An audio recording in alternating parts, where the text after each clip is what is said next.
Further debate? I recognize the member for Timiskaming Cochrane. Thank you, Speaker. And before I begin, I believe we have unanimous consent to stand down the NDP lead on this bill. The member for Timiskaming Cochrane is seeking the unanimous consent of the House to stand down the New Democrat lead on this bill. Agreed? Agreed. Agreed? Agreed. Agreed. The member for Timiskaming Cochrane. Thank you, Speaker. It's always an honour to be able to stand in this House and speak on legislation that might affect the people of Ontario. In this case, legislation in the case of Bill 100, an act to enact the Ontario Trails Act 2015 and to amend various acts. And this legislation could, or can and will, have a big impact on the residents of my riding. And I'm going to let our critic focus on the whole province. I'm going to focus on Timiskaming Cochrane, and some of these issues will be very relevant to the rest of the province. As you all know, I live in Northern Ontario. No. And one of the biggest winter sports we have in Northern Ontario is snowmobiling, and it actually brings feeding the fire. And we do that out of necessity. But snowmobiling is not only for locals. We bring in millions and millions of dollars annually from people who come from throughout the province, the country, the continent, and from around the world to snowmobile in Northern Ontario. And that's only possible because of the hard work of snowmobile clubs across the province. And I'm going to give a shout out to the snowmobile clubs in my riding for starters. And I've got the Polar Bear Riders, the Jack Pine Snowmobile Club, the A14 Task Force Snowmobile Club, the Golden Corridor Snowmobile Club, the Near North Travel Association, the Elk Lake Travelers Snowmobile Club, the West Nipissing Snowmobile Club, the Nipissing Veuve Snowmobile Club, the French River Snow Devils, and the two nearest and dearest to my heart is Club Echo, because I'm a property owner that allows Club Echo to use my land, and the Tri-Town Snow Travelers because I'm a member. And so I have a conflict of interest here because I am a snowmobiler. And I started out on a 250 Elan a long, long time ago with Skidoo, and it was broken and frozen all the time. We had to become mechanics. We did a lot more fixing than we did snowmobiling, and now I have a Renegade backcountry, and I put on quite a few kilometers with my friends, and snowmobiling has come a long ways because we snowmobile. We no longer fix. They've come a long, long ways. It's a great feeling. But why this sport is possible is because all the people in these snowmobile clubs groom the trails. And the trails themselves, what's unique about snowmobiling is the trails themselves, a lot of them are on private land. And the private landowners give permission for the clubs to use their land. And that's what makes the sport truly fantastic. Because on a snowmobile, you can see parts of Ontario that are inaccessible to the public in any other way. That's right. Yeah. You can drive by where, depending on where the trail goes, past livestock farms, past people's personal picnic spots, and you know what? You can drive by fantastic spots. It's one of the things that makes it so incredible. I'm just going to give a shout out to my colleague from Timmins James Bay, because on my birthday we went from Cochrane, stayed at the Westway Motel, and we went to the Abitibi Canyon Loop on the snow machine. So started off on my riding and went to his riding. And one of the 10 things you've got to see in a snowmobile before you give up your career is the Abitibi Canyon. Been there. Yeah. But the fact that you can go on private land it's a blessing. And what makes it really unique is that private landowners have no material gain from this at all. Actually, and I'm speaking as a farmer, typically when a snowmobile trail goes across farmland, the farmer loses money because the crops are impacted. Yep. So farmers, and I'm going to speak as a farmer because that's who I know best, farmers do this as community members because they know how much it brings to the community and they're proud to be part of this system. So I remember you doing the system's working fairly well, and then we get Bill 100, and they are good provisions. There's some good provisions in Bill 100. Some bad ones. It creates a trail week, which is great. It does a few other. It does make some changes regarding liability. So taking liability away from the landowner. Great. People have been pushing for that for a long time. Where it gets kind of murky, and where landowners, and there's a group called the Ontario Landowners. I'm not a member, so sometimes I say landowners. I should say property owners, because I don't really agree with some of the things the landowners are saying on this issue. So, but if I say landowner, I'm not speaking for them. I'm a property owner, but sometimes I mispronounce the word. But what this bill proposes to do is a property owner could give an easement to a snowmobile club, in this case. And there is a reason for this. And I'll give a shout out to the president of the Tri-Town Snow Travelers, Bill Ramsey, and I talked to him about this bill.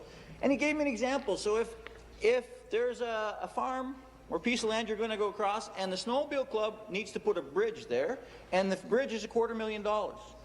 Well, right now there's no guarantee other than the handshake with the landowner that they can access that bridge after it's put up. So if they could have an easement to get to that bridge, and that's why this would be a good bill. And that's a good point. There are, and I'm not going to give him in the House, but there are places in my riding where this bill makes a lot of sense.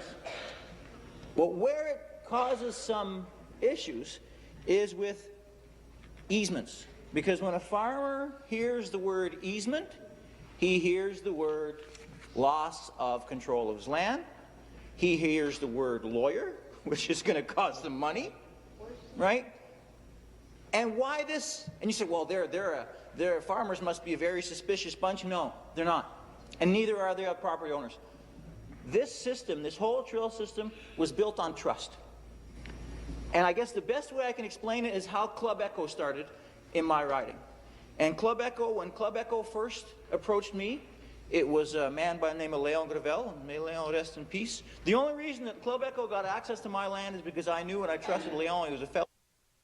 He said, we want to make this trail, we're going to mark it off, we're going to do all these things. If somebody goes off the trail, we'll make sure that doesn't happen again. We're going to put gates where we break into through your fences. We're going to make sure the fences were better than they were before. And they did all those things. And we gave permission because we trusted Leon. And part of that, anyone who gave permission to Club Echo got an Echo Pass. Oh, that's right. Yeah. That was a little piece of paper, and if you happened to have a snowmobile, you had the right to go on Club Echo's trails. And for those of you at home, that was halfway. I believe it was to Englehart and halfway to New Liskeard. And my little 250 of land, that was lots for me. I didn't want to go any farther. If you went off your property. Couldn't make it any farther. But that's how it started. And Club Echo ran very well. Then, Club Echo went together with the Ontario Federation of Snowmobile Clubs. Good move. But we didn't have any relationship with the Ontario Federation of Snowmobile Clubs. So, we got a nice letter in the mail, all the landowners, property owners, got a nice letter in the mail. Club Echo is now part of the Ontario Federation of Snowmobile Clubs, and thank you for letting us cross your land, but if you want to get in the trail, you're now going to have to buy the $250 pass. End of discussion. But they never asked us. So, I was president of the Federation of Agriculture, the Temiskaming Federation of Agriculture. A few farmers called me, and we said, no, that we never had a deal with OFSC. So we called OFSC up, and we announced that we closed the trails. That got their attention. It did get their attention, and the folks from Barrie drove right up and were prepared to read us the Riot Act. And it started with, how dare you close our trails? To which we replied, It's my land. It's our land. You never asked for permission. We gave our permission to Club Echo. We never gave your permission to you. And all of a sudden the tone changed, and we've developed a very good relationship with OFSC based on and this was years ago, but based on a mutual respect of whose land was who. So that's why easement, we hear the word easement, and that's giving away power of your land. And farmers are not going to go for that. And instead of, with the fine print, and it says, you know, with or without covenant, they read lawyer. And there's a real danger that farm groups, led by younger radicals than me, are going to pull their support. And the trails, and you can ask Bill Ramsey, he's as worried as I am that the trails will collapse because of this. And I know the farmer doesn't have to grant an easement, but it's just the idea that we're talking about. You need clear, much clearer English, what the rights are, what they're not. Further in this act, there's another. If the landowner does grant an easement, you read, an easement may be assigned by an eligible body to another eligible body, which means that if you don't have something written right at the start, someone who you never had a relationship with 10 years down the road could give your land, the use of your land, to someone else. So farmers are happy having a snowmobile trail across their land, but if it's an ATV trail, it's a whole different story, because then you're trampling over our crops. Yeah. That's a whole different story. And someone's going to say, oh, John, that never happens. And I'll give you another personal example of how this happened. Just when you were a young radical? Yep. TransCanada Pipelines has an easement across my land, as it does all kinds of other people in the Little Clay Belt. They put 2 pipes through, and TransCanada Pipelines were great people to deal with, are great people to deal with. But then TransCanada Pipeline rented their easement to Bell Telephone, and Bell Telephone put a fiber optics cable in between the 2 pipes and cut the tiles. Oh. But it was a nice little machine, a little plow, only made a hole this big along the top, but everywhere where there's a tile, it cut them. And they didn't fix them, and TransCanada Pipelines was in no mood to fix them because they didn't cause the problem. So that's the way it stayed. So whenever you fix a tile around a pipeline, you got to get a pipeline guy there, because you don't want to backhoe close to a pipeline because bad things happen. So, Boom. boom. So anyway, but the farmers paid to fix all those tiles, but we remembered. Then TransCanada Pipeline came to put a 3rd pipe in, and they need to make their easement bigger. And you ask anybody who's worked for TransCanada Pipelines about the negotiations that went on with the farmers at Temiskaming, they almost had to go around the bedrock because we remembered. Yeah. And that's the case. When we signed the first easements, the fiber optics cable didn't even exist. So again, when farmers read this, they get nervous, because you've got to remember the property owners are the stakeholders in this, they have nothing to gain but everything to lose. There is absolutely nothing to gain, and they're not asking for anything to gain. They don't gain personally from the trails. They want to help the community by having the trails. But when they see easements and covenants, and perhaps you should call your lawyer, they're going to say, why bother? Why go through this bother? I'm just going to close the trail. You become a young radical. And if a lot of farmers and it doesn't take a lot, it takes a few in certain spots, and the trail system could collapse. And that would be a huge, huge shame. So I urge the minister, and I had a good discussion with the minister, by the way, walked across, and he understood exactly. He understood completely what the issue was. I commend him for that. So he understands. We understand. Hopefully the people watching this understand. So how do we proceed? Better amend it. So we're willing, and I'm certainly willing, I believe my colleagues are, to support this in second reading. But there has to be amendments made before and if this law passes. And the amendments have to make it. The amendments actually, the legislation doesn't really need that many changes. It's that the purpose of the legislation has to be spelled out within the legislation, because the legislation leaves lots of room for interpretation by folks like the Ontario landowners. The minister put out a couple press releases stating that what the government's intention was, and the press releases were good. But the press release, basically, that should be in the documentation. It should be in the bill. That way, when someone comes, an OFSC or someone comes to use your property, and they say, no, you don't have to sign the easement. You don't. Here's what you have, what we would like you to do, and here's your options. It should be laid out in plain English. Because as soon as you have to start saying, well, you know, Get a lawyer. Get a lawyer, or well, the minister promised, or we're the government, we're here to help. As soon as you hear things like that in rural Ontario, the odds are not good. No. And that's got to be done within the text of the bill. And I think for OFSC's sake too, so they can, when they come, because they're going to have to come and ask for my permission. And if they are going to need an easement someplace, at least they can lay out in the bill, here's what we want to do.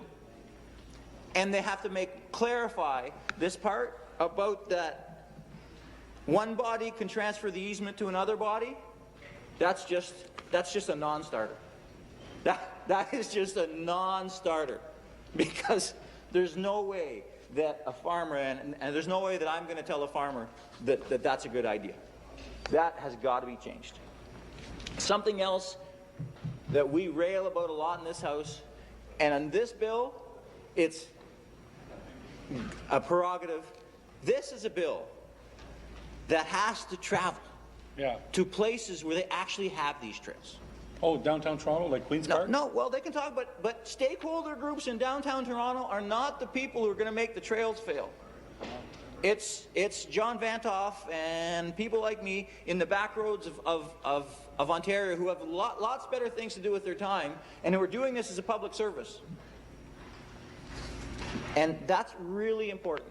So I would implore the government that when and if this passes second reading, that you take the time, that we all take the time to do this one right for rural Ontario, so that the snowmobile industry and all the other people who use trails throughout the province, I'm concentrating on snowmobiles, they're a big thing in my part of the world, so it actually continues to flourish and grow. Because there are, if this bill is explained correctly, there are good things, even about the easements, like the bridge thing I told you about. But if the government does its usual thing and time allocates this bill and holds a few hearings in Toronto, farmers and property owners across the province are one by one, and sometimes in groups, are going to withdraw the right to use their land, because they won't see themselves in this bill. As much of rural Ontario doesn't see itself in a lot of government, doesn't see itself reflected in a lot of government regulation, it doesn't see itself reflected here. It wouldn't take big changes. It won't take a wholesale overhaul. It will take respect for rural Ontario. And then we can actually use this, make it a really good piece of legislation, and make it a big step forward for the snowmobile clubs, for the property owners, and for the hundreds of restaurants and motels and hotels that depend on snowmobiling and other such sports in the province. We can do this right. I implore the government to do this. If for some reason the government stops and the agenda falls and starts new, you'll be better off letting this bill die in the order paper than ramming it through. If they prorogue. You're better off to do it right than ram this one through. This isn't an earth-shattering bill, but believe me, and I know from personal experience, when I was president of the Federation of Agriculture and we closed the trails in Temiskaming Cochrane for that week, it was pretty earth-shattering for a lot of those hotels and a lot of those restaurants. But now I represent those I don't just represent farmers, I represent those hotels and those restaurants and all those people and the Skidoo dealers and the gas stations. Skidoos have gotten a lot better. They're much more economical than they used to be, but they still do use a bit of gas. I represent all those people, and I want this sector to flourish, and I want this province to flourish, and I implore the government, do this one right. Let it pass second reading. hold legitimate committee hearings throughout the province. Let's all work together to come up with legitimate, good amendments that will make this bill better and stronger and make it represent everyone in the province. Let's all work together on this one.